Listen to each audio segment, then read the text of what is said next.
Hello, our mighty Saurus and Sora. It is a nice day to learn new and interesting things about fossils, dinosaurs, and many other prehistoric creatures, isn't it?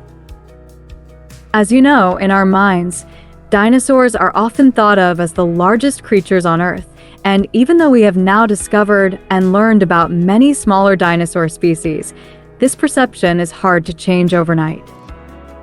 We are often fascinated by the biggest, largest, and heaviest dinosaurs rather than the smallest ones. In this quest, many candidates have emerged, such as Supersaurus from the USA, Argentinosaurus, or Patagotitan from Argentina, and so on. However, nearly a century and a half ago, it seemed that the title of the largest dinosaur in history had a clear winner, as estimates at the time suggested that this dinosaur could be nearly 60 meters long, almost twice the length of the blue whale, the largest animal known to date. Yet, instead of dominating headlines and rankings, this name was strangely forgotten. The type specimen fossil also disappeared without a trace.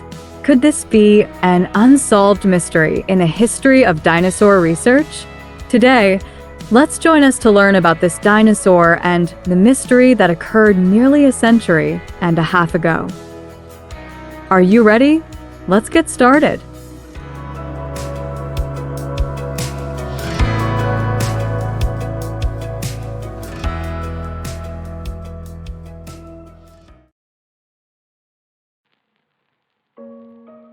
Turning back the wheel of time, we return to the United States in the late 19th century. After the devastating Civil War that ravaged the country from 1861 to 1865, America entered a period of strong reconstruction. The economy quickly recovered and grew rapidly in a short period known as the Gilded Age, which led to the development of various sciences. As a young science, paleontology also benefited from America's development and was strongly promoted. However, this rapid development, along with human jealousy and envy, led to an event we now call the Bone Wars. This was when two prominent American paleontologists, Othniel Charles Marsh and Edward Drinker Cope, initiated a fierce race to win the most discoveries related to dinosaurs and prehistoric creatures in the fossil-rich bone beds of the American West. And not only did they race, but they also tried to sabotage each other in the worst ways, including bribery, theft, and destroying each other's work. Although the war ended with numerous new dinosaur species discovered, the aftermath was chaotic. Many fossils may have been destroyed. American paleontology also suffered a bad reputation in the eyes of the rest of the world. The hasty descriptions and studies of the two main characters also caused much confusion and misunderstanding for posterity about dinosaurs. And this is where today's story begins. In 1877, Edward Drinker Cope worked with some fossil hunters in Colorado. From what they sent him, this paleontologist identified several new dinosaur species, such as Laelaps trihedrodon, Camarasaurus supremus, and Collodon. In October of the same year, he received new fossils, including vertebrae, pubis, and femur bones of a giant dinosaur. In the race with his rival, Cope hastily concluded that this was a new long-necked dinosaur species and named it Amphicoelias altus, which he believed was closely related to Camarasaurus because both were found near each other, possessing light-structured vertebrae and relatively large, sturdy limbs. He also identified a second species in this genus and named it Amphicoelias latus. Also in 1877, another fossil hunter collaborating with Cope, Oremel William Lucas, found a new specimen in Colorado, an incomplete but very large dinosaur vertebra near where the first specimens of Amphicoelias and Camarasaurus were discovered. In late spring or early summer of 1878, this specimen was sent to Cope's home in Philadelphia for him to study and describe. Finally, in August of that year, he published this specimen as the type specimen of a new species in the genus Amphicoelias, Amphicoelias fragilimus. Cope wrote in the American Naturalist, a journal he bought to self-publish his findings. Recently, from my enthusiastic friend, Mr. Oremel William Lucas, I received the nearly complete neural arch of the largest dinosaur I have ever seen. The size of this specimen in Cope's description was 1.5 meters tall, and thus, the original height of this vertebra must have been 2.7 meters. Based on the size of a Diplodocus, believed to be closely related to Amphicoelias, we would have a dinosaur up to 58 meters long, a staggering number as it would be nearly twice the length of a blue whale and at least 1.5 times the length of the largest known sauropod dinosaurs today. In other words, with this size, Amphicoelias fragilimus was the longest and largest dinosaur in paleontological history. This specimen seemed to be kept in Cope's house until 1897, long after the Bone Wars had ended. That was when Cope passed away, and according to his previous wishes, all his notes and fossil collections were sold to the American Museum of Natural History, including the type specimen of Amphicoelias fragilimus. However, about 2 decades later, when the museum's president, Henry Fairfield Osborn, and another colleague began analyzing Cope's collection, they found that the type specimen of Amphicoelias fragilimus was no longer there. After tirelessly searching without results, they wrote in January 1921, "The type specimen of this species is not in Cope's collection, and its characteristics cannot be clearly determined." However, to prepare for the possibility that it might unexpectedly appear from the other fossils due to some oversight, it was still assigned a number, AMNH 5777. So where did it go? How could such an important specimen disappear so illogically and easily?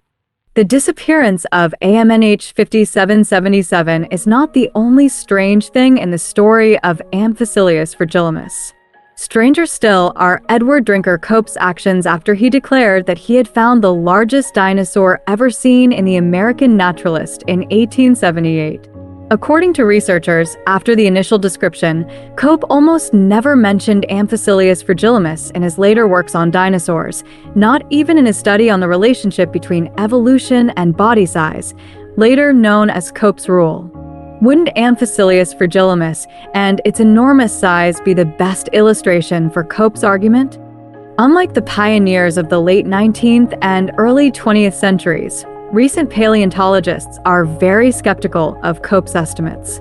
In 2015, in an analysis of the evidence, circumstances, and interpretations surrounding Amphicoelias fragilimus, paleontologists Carrie Woodruff and John Foster concluded that the size of the dinosaur's vertebra had been greatly exaggerated, as paleontologists had worked in the Morrison Formation, where Amphicoelias fragilimus was discovered, for over a century and had never found a sauropod fossil that could reach the size of Amphicoelias fragilimus, not even close. They also pointed out that Cope was not meticulous with numbers, partly due to his haste in publishing scientific discoveries about new dinosaur species to compete with his rival. It is very likely that the height of the neural arch came from a typographical error, such as mistaking 1500 for 1050 or confusing millimeters with meters, as Cope had done a few times before. This partly explains Cope's silence about Amphicoelias fragilimus. The Bone Wars had once erupted just because Cope was attacked by Marsh for placing the head of the Plesiosaur elasmosaurus on its tail, and he certainly did not want to be ridiculed by the paleontological community again for his typographical error. And because of this, he never published the Amphicoelias fragilimus specimen again until his death in 1897, as his mistake would have been immediately recognized. And who knows? Maybe he was the one who destroyed this specimen to prevent anyone from knowing about his mistake. However, not everyone turned their backs on Cope. In 2006, paleontologist Kenneth Carpenter believed that the disappearance of the Amphicoelias fragilimus fossil was due to the fossils found at the same site often being preserved in severely eroded mudstone, easily crumbling into small pieces. Therefore, the specimen found in 1877 may have been severely damaged, and Cope discarded it after describing and illustrating it. In 2018, Carpenter published another passionate study on Amphicoelias fragilimus, in which he defended the numbers Cope had given and reclassified the specimen. Carpenter believed that the Amphicoelias fragilimus specimen resembled the vertebrae of dinosaurs in the Rebbachisauridae family more, and thus decided to establish a new genus for it, naming it Meropunisaurus, while retaining the species name fragilimus. Meropuni means giant in the language of the Ute people of North America. The size of the dinosaur was also re-estimated by Carpenter to be about 30 meters long. Carpenter even reconstructed the dinosaur's vertebra based on Cope's illustration using plastic, and this model is currently on display at a hotel in Cannon City, near where the Amphicoelias fragilimus fossil was found. So, what we know about Amphicoelias fragilimus is that the specimen of this dinosaur has disappeared, and the likelihood of it being mixed up somewhere in Cope's collection is very low. Cope's drawing itself does not provide us with much more information, as he only drew one side of the specimen instead of multiple views like other illustrations. Today, Amphicoelias fragilimus is no longer a valid nomenclature. Instead, we have Meropunisaurus fragilimus, classified in the family Rebbachisauridae, within the superfamily Diplodocioidea. However, the true nature and appearance of this dinosaur remain largely unknown without new fossil discoveries in the future. Today's video comes to an end. We sincerely thank you for watching. If you enjoyed the video, don't forget to subscribe and follow us to stay updated with new videos in the future. For now, goodbye and see you next time.